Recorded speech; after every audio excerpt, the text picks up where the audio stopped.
আসসালামু আলাইকুম প্রিয় বার্সা ফ্যান্স, প্রিয় কুলার্স। ওই যে লা লিগা একটা ট্যাগলাইনে বলে ইটস নট ফুটবল, ইটস লা লিগা।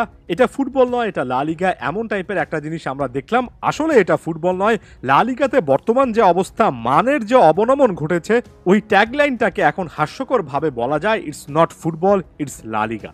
লামিন ইয়ামালের হালকা টাচ থেকে বা ডেপ টাচ থেকে ওই জিনিসটা গোল ছিল কিনা, লুনিন বলটা গোল লাইনের একেবারে ওপার থেকে ধরেছেন কিনা, বার্সার পক্ষে রেজাল্টটা আসতে পারতো কিনা, গোলের ডিক্লারেশন আসতে পারতো কিনা, সেটা পরের ব্যাপার। সবচেয়ে হাস্যকর ব্যাপার হচ্ছে লা লিগাতে পূর্ণাঙ্গভাবে গোল লাইন টেকনোলজি নেই এবং এমন সিচুয়েশন থেকে 50-50 একটা ডিসিশন নিতে হয়। যদিও বার্সা ফ্যানরা এটা দাবি করতে পারেন ব্যাপারটা 50-50 ছিল না, কারণ একটা অ্যাঙ্গেল থেকে বলটা ভেতরে ঢুকেছে এমন কথা মনে হচ্ছিল।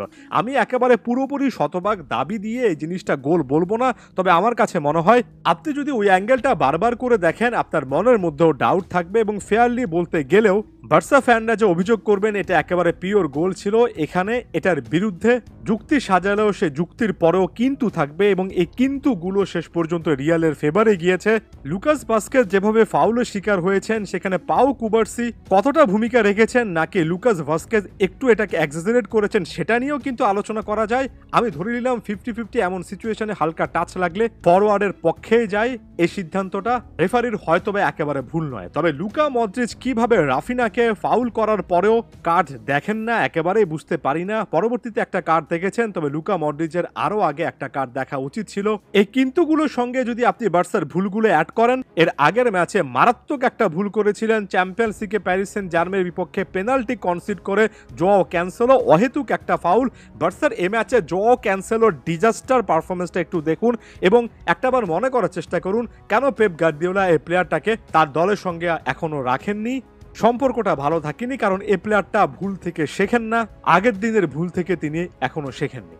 বার্সা এক গোলে লিড দিয়েছে, পরবর্তীতে একটা গোল কনসিড করেছে, সবকিছু মানা যায়। তারপর লামিন ইয়ামালের আরো একটা দুর্দান্ত পারফরমেন্সে ফেরমিন লোপেজের উপস্থিত বুদ্ধিতে বার্সা একটা গোল পেয়েছে এবং সেটা সেলিব্রেশনও তারা সেভাবে করেছে, কিন্তু কনসেন্ট্রেশনের জায়গাটা কোথায়? ভিনিসিয়াস জুনিয়র একটা বল পেয়েছেন এবং ডিবক্সের একটা প্রান্ত থেকে আড়াআড়ি ভাবে একটা ক্রস করেছেন। সেখানে আপনি জোয়াও ক্যানসেলোর পজিশনিং দেখেন, রীতিমতো হেলে দুলে আরামসে তিনি ডিবক্সের মধ্যে নিজের একটা প্রেজেন্স রেখেছেন। আউট অফ নো হেয়ার হুট করে লুকাস ভাস্কেজ সেখানে এবং অসাধারণ একটা ফিনিশ করে আসতেন।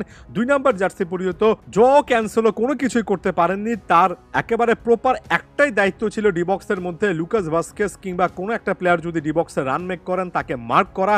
তিনি সেখানে আসলে কি করছিলেন, বসে বসে কি পরবর্তী ম্যাচের কথা চিন্তা করছিলেন, শুধুমাত্র তিনিই জানতে পারেন। এ ম্যাচে যদি রীতিমতো রেগে ক্ষোভের সঙ্গে কোনো বার্সা ফ্যান বলেন যে জোয়াও ক্যানসেলো বার্সাকে ডুবিয়েছেন, কথাটা অনেক বেশি বা বড় রকমের ভুল হবে না।